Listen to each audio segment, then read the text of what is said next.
If you saw in the earlier video that we're doing this 1.2 transfer case, and we're going to put it onto an LT77, which is going to go into a 90 that's got a 300 TDI in front of it.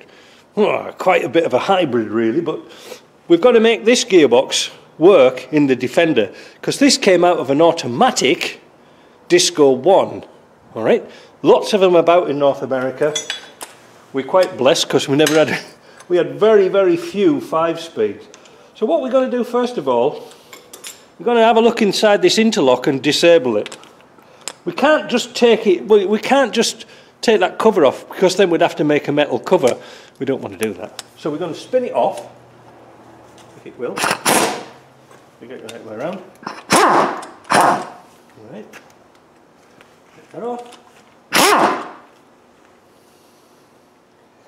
Now they put this white silicone on it from the factory, and that is quite difficult to get off.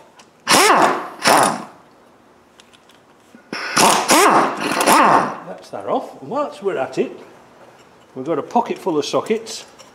We cut this bar off here. This is like a tension bar that goes between the automatic gearbox. I'm going to take that off because we cut it off because we couldn't get the bolts out. Everything was rusted solid. So now we can get into it. Take that off.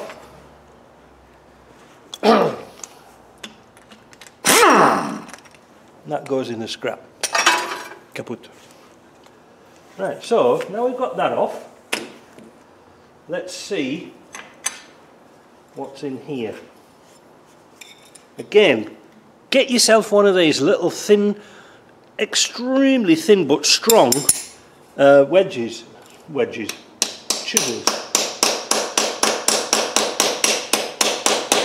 Told you it was tight. They actually those chisels start life like this. Alright, and I just cut the end off and make them into a chisel. They're for furniture making. They're excellent for what we want though. Because they spread the weight. If you use a regular chisel, it's too thick and it tends to bend flanges rather than get underneath them. So let's have a look and see what's in here. Ooh, a cover. Then we've got a solenoid. There we go. So that's the interlock. Little electromagnetic switch. So later on, I'm going to clean off that gasket. I'm going to clean that off and put some sealer on. Now, the thing is, I'm going to do the sealer because I've got to put some sealer under there as well, if you see what I mean. Now, I'm not going to use any, what do we call it? Like silicone that was on the end plate of the other transfer case, because they used bathroom silicone, which was the white flaky stuff. That's no good. We're going to use proper RTV type stuff. So that goes on the back burner, and we'll put the sealer all in at once. So that goes onto there. We'll put the bolts back in so we don't lose them. Now you might not have to do this if you're going to change it in the UK or Europe. You might have the transfer case off the manual. Well, that's going to be very helpful. Alright, so the next thing we're going to do, in fact we can get rid of all that lot there. That's that off. Because we don't need the switch and it's no good for anything else. We'll get rid of all that. Right. Bit violent, but it works. Next thing we're going to do is this linkage here is absolutely solid. It's never worked. Look at it. But somehow we're either going to swap it over with the other one, which is probably a good idea, but I'll free that one off. But for now, I'm going to quickly whiz that off. Again, we're only using sealer once, you know, so we'll seal this and the end plate all at the same time.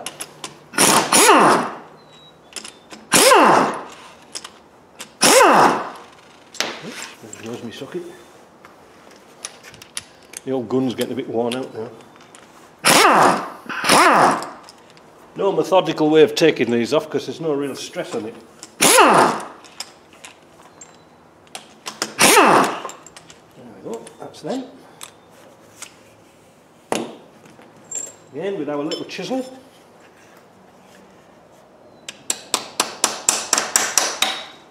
Take it off. And you can see, look at that, that's solid. So for time and effort, I might just swap the other one straight away. But we'll put that to one side on the beer cans. Next thing, the back bit.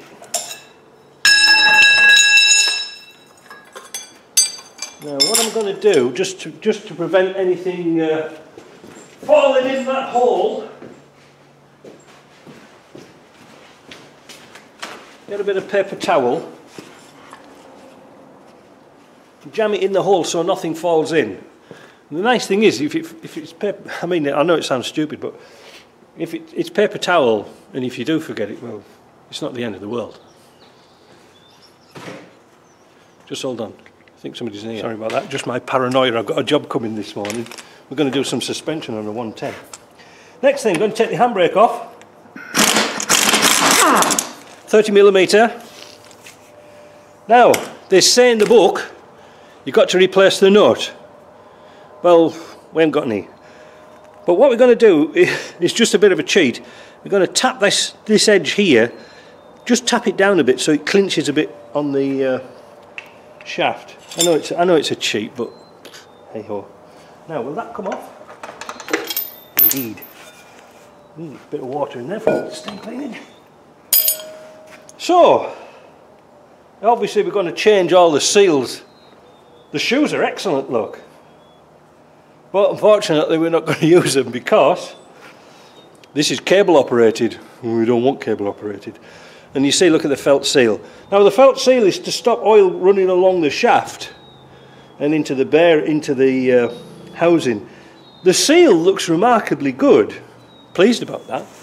Well, am I going to change it? Well, let's see what the other one's like, because this one we're losing the whole assembly. Let me get a 15mm socket, we'll pull these off and I'll show you. So we're starting to take the bolts off.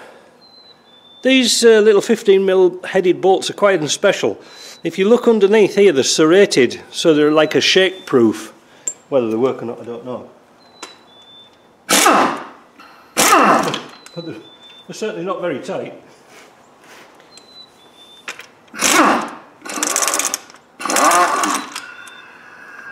You need deep pockets with this job, not just to pay for Land Rover repairs, but to put all the bits in. I've got sort of like two great big pockets full of stuff. So, get that off. Tap, tap, tap. Handbrake mechanism off. Now we can see what we're up to here. This is the transducer. There's the plug, there goes the wiring. We've already drained the oil off this, so there's no big problem. Why am I changing it? It's quite simple really, and I'll just do a quick explanation. The square drive for the speedo drive inside here is actually larger when you've got a cable. This is smaller, so the cable won't fit in. Alright, so you could actually take this off, and then once you've got it all the transfer on and assembled, you find out your cable won't fit in the hole because it's too small. So that's why we're going to change the whole assembly, because we haven't got any tapped holes in here either. Bit of a problem. So rather than drilling and tapping them, why not just change the whole assembly and job done? So let's pull that off and we'll have a look and see what's inside. Again, 15mm. No, it isn't, it's a 13. Anyways, let's have a look. Oh, see what we've got here. See what that one will do. Now these have got a bit of Loctite on them, because there's oil. And you can undo them by hand, we're just using a big gun just for speed. Oh, we're going to take that off first. So it looks like I've got to take the transducer off before I can get to that bolt under there. So let me go and get some Allen keys. So there's the transducer off. Now you can see here how small that square is. It's smaller than the cable. One other little thing to notice is that I've found out that the automatic box, the Disco 1 transducer was different to the TD5. I don't know why that was. But anyway, if you're going to put one of these boxes onto an early TD5, then you've got to keep your transducer off your old transfer case. So the next thing, we'll put that safe somewhere. You know, you keep things safe thinking somebody's going to buy one, but I've got a box full of them and nobody's bought one in 10 years. I thought they'd come in handy. Right, so we get that last bolt out.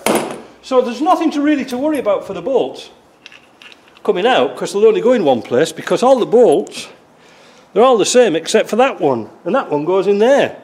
Can't go wrong really, can you? So we'll put them on there. Remember, paper towel to stop it falling in. Get our little chisel, and we're going to take that cover off. Now we might be able to pry it off like that. Oh, I think I'd done this before, wouldn't you? And there's the piece that we want off. Now, one of the things we're going to check is to make sure that this nut here hasn't spun round. If we can see, if I zoom in a bit,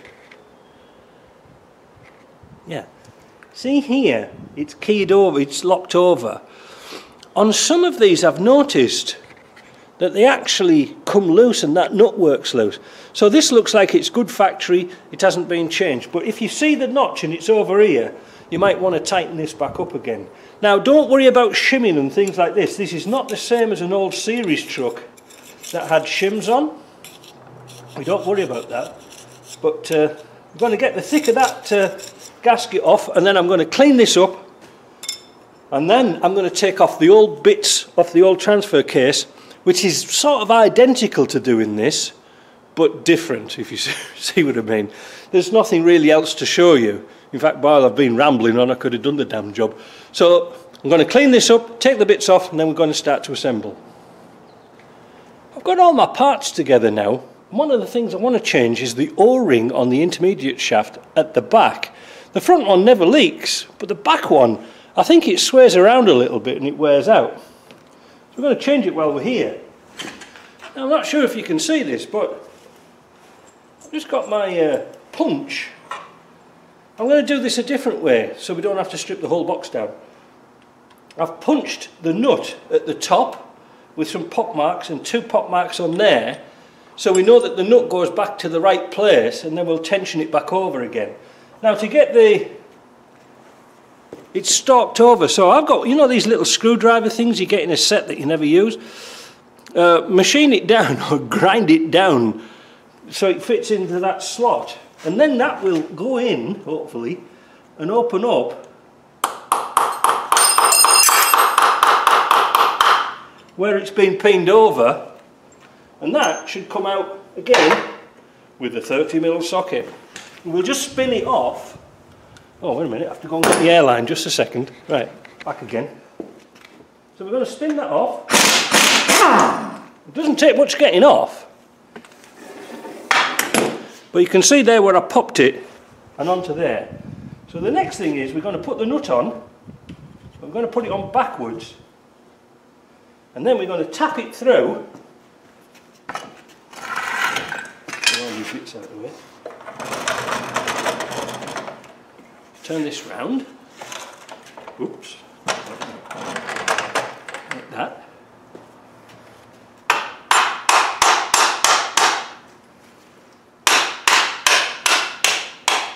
There.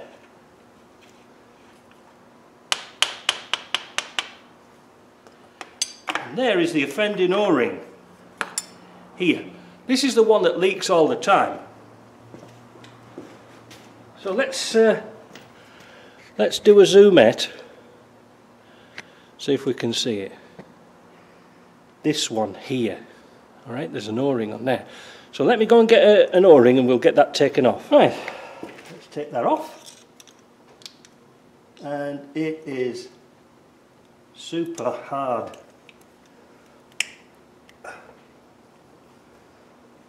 Ow! It's just broken apart, look. That's how hard that is. Alright, also put the bloody spike through my finger. Now, there are two types of O-ring.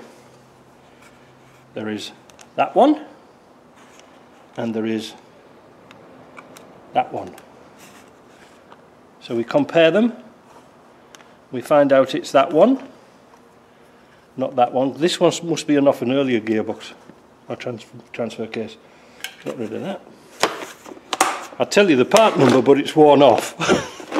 It's FRC something. We put it back on, make sure it's nice and clean. You can see how supple that is, and it's going to move. It's going to be nice. Let me get my oil can out, we'll pop it back in.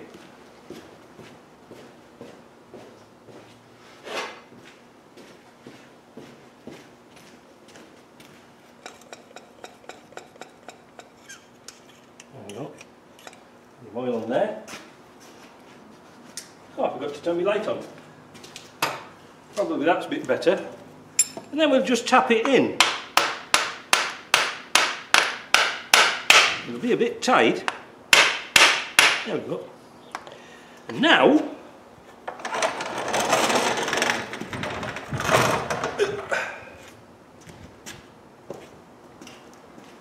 you're supposed to put a new nut on. I haven't got one. So what we're going to do now is tighten that nut up until we feel a bit of resistance, but not overly tight. So I'm not going to tighten this up with a big gun. I'm going to get my socket and ratchet, and we're going to tighten it up, and then we're going to peen it over again. Ideally, a new nut. I must admit we need a new nut. But I'll tell you what, let's do a trick. I'll tell you what, we'll do a little trickette. The old fitting trick. What I'm going to do is going to surface this grind. I'm going to put this on the grinder and just grind it down flat so that this, wow, look at the blood in here. Hey, I don't get paid for that, you know. So that is a bit damaged there. So when we line it back up again, we want that to go a little bit like that. So we've got some fresh meat. So let me get myself patched up and grind that nut down. Right, back again. I just ground off this on the side of the grinder. I know you're not supposed to use grindstones on the side, but at least you know it's flat. So the pop marks aren't going to really line back up again, but it'll give us an approximation where they want to be. So we put that nut on, and then we'll tighten it down. Right, let's see. The reason why we have to do it like this is there's a sleeve inside there, which is a sleeve that crushes onto some bearings. We'll keep a lookout for where our mark is. I think we're getting there.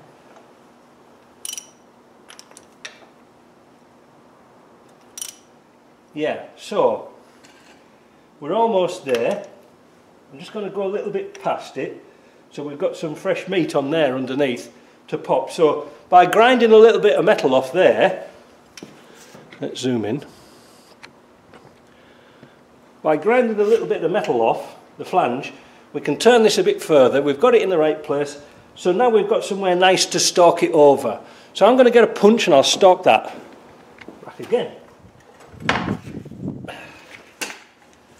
So let's see.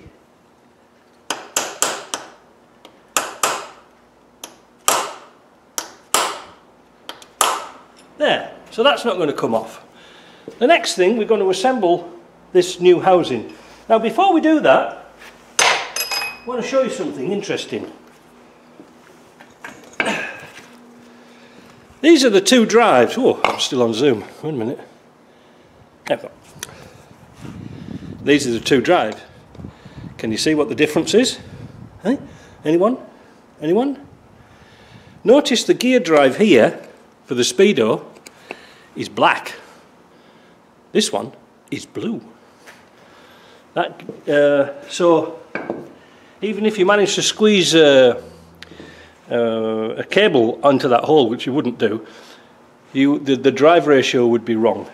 The gear on here is always the same, but it's the number of teeth on here that is the difference. Alright, so that's an easy one. Now this had a paper gasket on.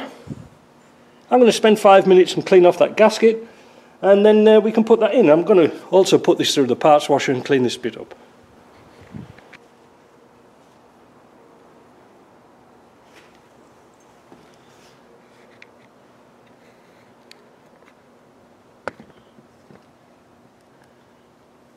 Right, I haven't got any of that special Loctite, but what I'm going to do is put some thread, a little bit of thread sealer on these bolts. The main aim of that is just because it hasn't got a gasket on, it's to stop it leaking oil down the threads. Just a little smear on. It's not acting like a Loctite because the bolts are okay, but it's just to stop the oil running down. Again, when we're miles from anywhere, we have a bit of a... It's almost like being in the flipping desert.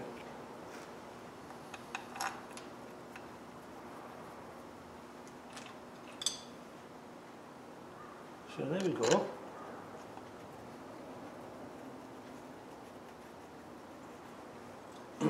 So that's going to be a bit boring. Well, maybe not. Maybe, I don't know. Can't be that boring because I just watched a man put a spare wheel on the back of a Land Rover the other day. You know who you are, you know. Anyway.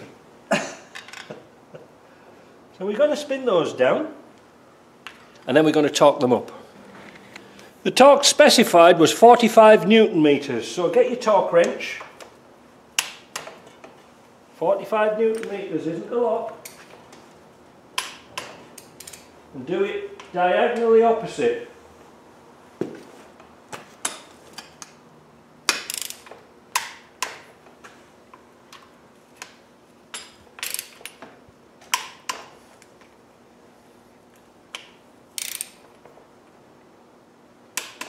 Now, you've probably noticed that the did I do that one? The silicone, the RTV type silicone, I'll just go around them again and check them.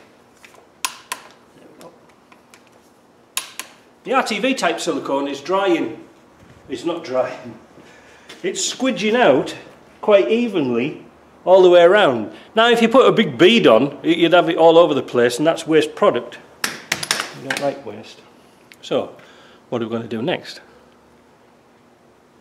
I'm not sure about... The seal in this is really hard because this came out of the old gearbox, so we're going to change that seal. Let me go and get some tools. Back again. So we're going to take this dust cover off here. Well, it's not really dust cover, it's a drip collector. We're going to take that off, like that. Then we've got to get the seal out using our same pry bar. With a bit of luck.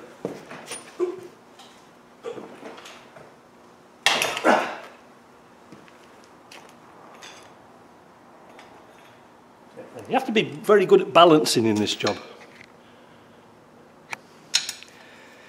This is the old seal. It's quite hard. This is the new style of seal. You can see there's a considerable difference. This has got more lips, bigger lips than Mick Jagger. So we're going to put that in. FTC 4939. Alright? That one's kaput. Now, to put the seal in, all you need, a bit of exhaust pipe. I have no special tool to put these in because it won't go over the shaft. But I found a little bit of exhaust pipe, and you can actually open and close these and get different sizes to put your seals in. So let's do that. Oops. Oh, there's a good another seal. Start it off evenly. Get your tooly wooly. Banging your fingers.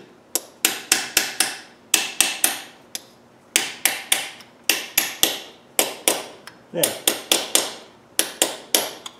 Simple, eh? So, after that, we can replace the ring. And then I shall describe what that ring does. But first of all, I'm going to do the other end seal as well at the same time. Always a good idea to change the seals, and including the input seals, which I'll show you how to do that in a minute. Now, now we've got that done, let's change that seal. This is the rear flange, the output flange. Things we've got to check on flanges. Make sure there's no groove in here where the oil seal goes. Number one. Check the studs are all in good condition. The 3/8 UNF. To change the studs, there's a snap ring or a circlip here. You see that? Open the circlip up, take the stud out, put another one in, and Bob's your uncle. And they won't turn round because they're engineered so that the flat is against this shoulder here, so that's why they won't turn, they'll lock in. But sometimes they do strip, and it's quite easy, 30mm nut off and pull it off. Secondly, looking at this, you can see the felt inside has all spun out. I don't know why that is, but we're going to put a new seal in anyway, so let me find one. So we're going to fit the flange, we're going to put some oil on there, oil on the spline, oil in the oil seal, funnily enough. Fit that on. And that should go quite nicely into there. Alright, now, where's the felt? Oh, there we go. So get some new felt washers and oil them. Should really soak them in oil beforehand. And the reason for that is they'll act like a sponge on the new oil, if you see what I mean. Put that onto there. Get your nut. And then, oh, not get your washer, then get your nut. Now what you've done with the nut, prior to this, to use your old one again, tap it down on the top and it'll nip up a bit better. And then, it says, I think it was 163 Newton meters. That's kind of tight. So we're just going to spin it up with a gun.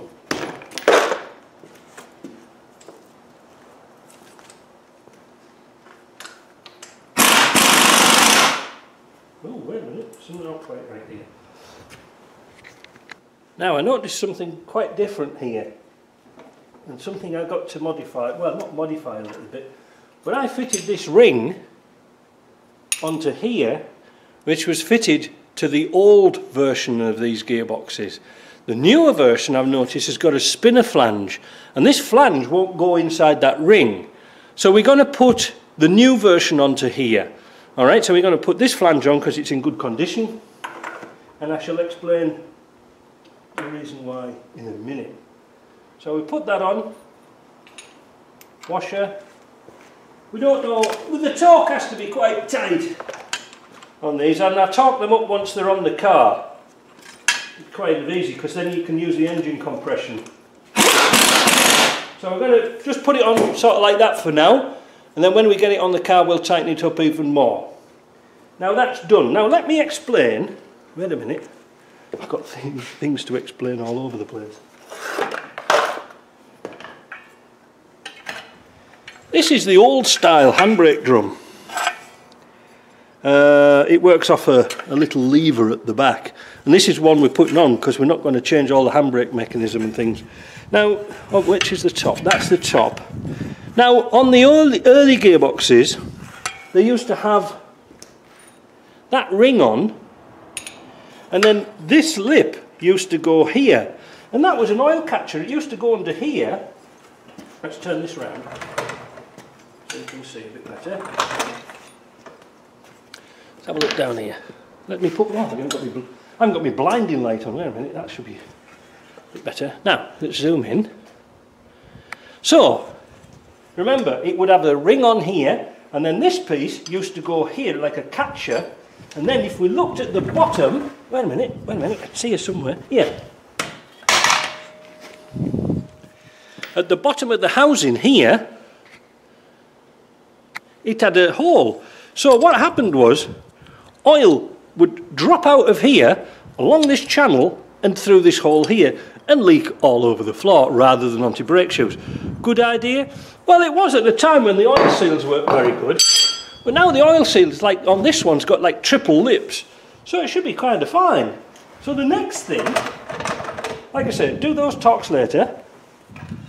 I'm going to put the drum back on. Ooh, no we're not. We're going to put the bracket on. Wait a minute. So we're going to fit this bracket. Unfortunately on this vehicle the holes are tapped out now on the sides. We put our bolt through, spacer on, bolt through, spacer on, and remember, just do all these bolts up finger tight for now, so you've got some wriggle movement in them. Alright, so this is going to take a little while to get sorted out. Wait a minute. There we are. And then the two bolts here go in the front.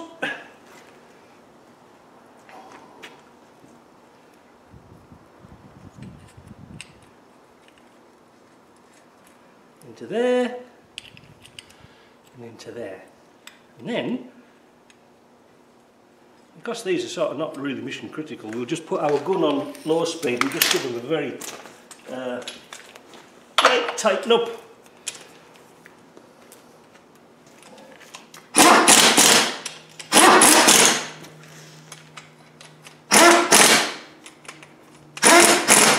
Right, now we can put the drum on. And again, we're using our special bolts. Put it that way up. It's falling everywhere.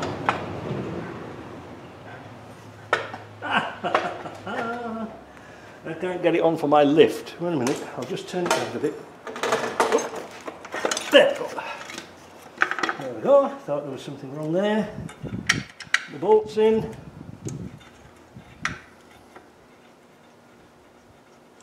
1, 2, 3, 4. In the socket.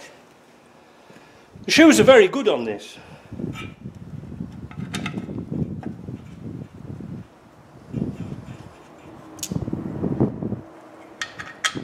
And then we'll nip them down loose, and then we'll torque them up. All right, so that's a bit boring, so we'll miss this bit out. All we're going to do is set them up with a torque wrench. Then we can put the drum on, and then we're sort of done in this area. Then we've only got the high and low shifter to sort out. Just about to put the drum on, something else to notice. There are 2 screws, 2 countersunk screws in the later 1.2 and perhaps later transfer cases. On the early ones, there's just 1. So we've got the 2-bolt one on here. So we're going to fit this drum onto here. Now, I'm going to get the holes lined up.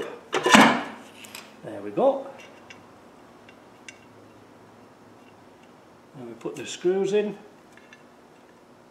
Fortunately, you know, a lot of things all line up together, but you've always got to be aware what goes with what. Also, we're going to put the nuts on the for the prop shaft, not so we don't just lose them, so we protect the threads as well, so we don't bang them about. And this old school, so we don't lose the nuts and we don't damage them. Then we'll tighten those up, but they don't have to be monster tight because they're not going to go anywhere. It's just to hold the drum on while you're fitting it, actually. And then we'll try and find a spanner and adjust that brake drum up. So what we do to adjust the brake drum on these old ones,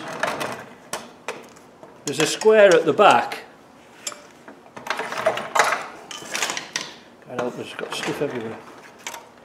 There's a square at the back here, and I'm just using a 12mm, and we're going to screw it in until the drum binds up. I'll tell you what I'm going to do first of all, because this is getting on my nerves. There's a bracket on here that doesn't need to be on. I keep catching my hand on it. This bloody thing here. Doesn't do anything. Oops.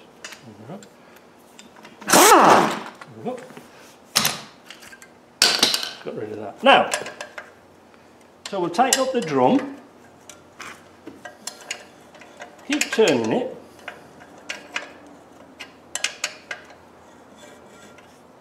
See, I backed this off quite a long way when I was doing it. Starting to bind now a bit, look.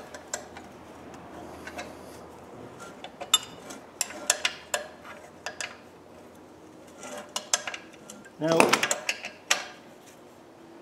because these are on a funny sort of a cam, like they're on a square sort of thing, the adjuster that turns the shoe, so you'll find that you want them on the flat point, if you see what I mean, not on the point like this inside, so you'll feel it when you turn it. The adjuster goes tight, then you turn it another half turn and it will come loose again, like this, look, see there? You turn it a bit more, locked up. Turn it a bit more. Ooh, I was on the point there. So, let's go back a bit. So you'll turn it like that, and then turn it half a turn, it'll lock up. But turn it another turn, and it frees off. Now what I like to do, just to settle the shoes down, is give them a bit of a tap. Centre the shoes a bit. Tighten it up again. See, you get another turn on it. You want this as close as possible, because you want to adjust the brake first and then the cable, not the other way around. I've seen a lot of people take up the slack on the handbrake by adjusting the cable and not the brake. You know, not the actual adjuster, or we call them an expander. See, that's tight now. So we're going to back that off. So it's getting a bit rubby. That is a technical term. Hammer. We don't want to hear any noise.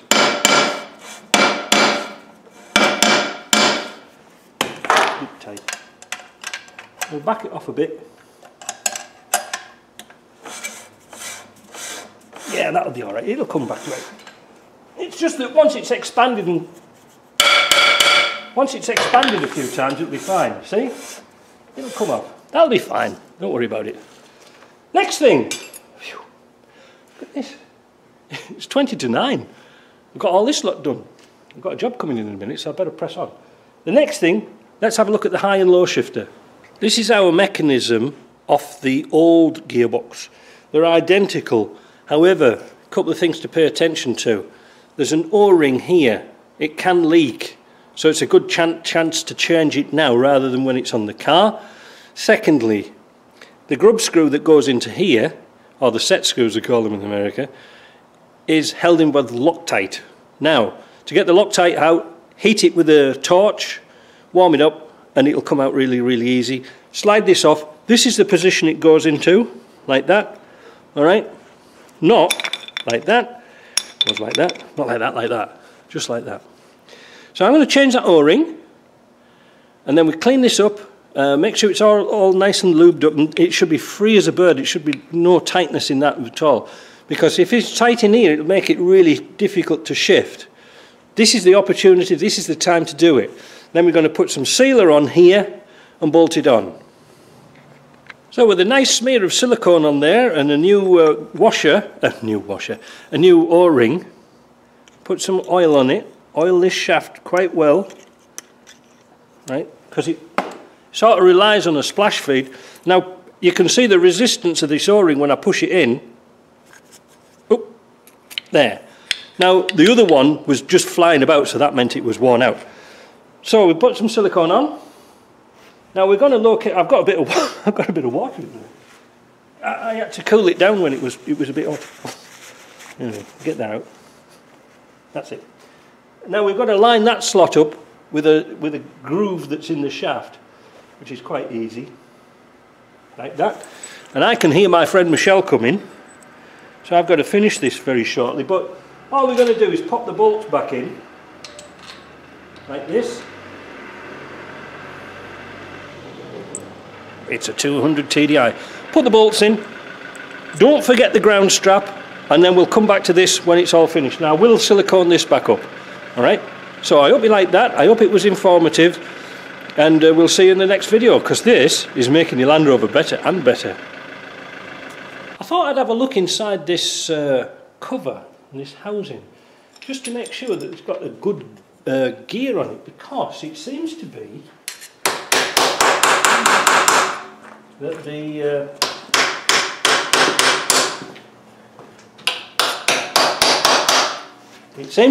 the V8s and the petrol engines don't have the hole in the gear where the other ones need to be. This is a bugger to get in. There. Would you have a positive screwdriver somewhere? That's Michelle, he's doing some work on his Land Rover. So once we've found his screwdriver, let's take this cover off. Ah, boy, that's tight. I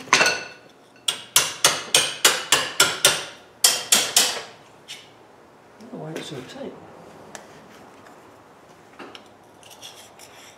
There's no screws in it.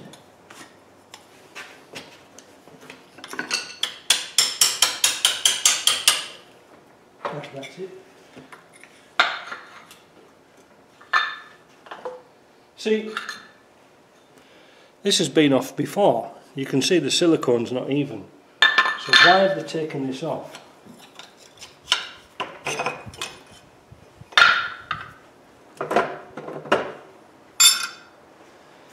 Because it hasn't got the hole in here.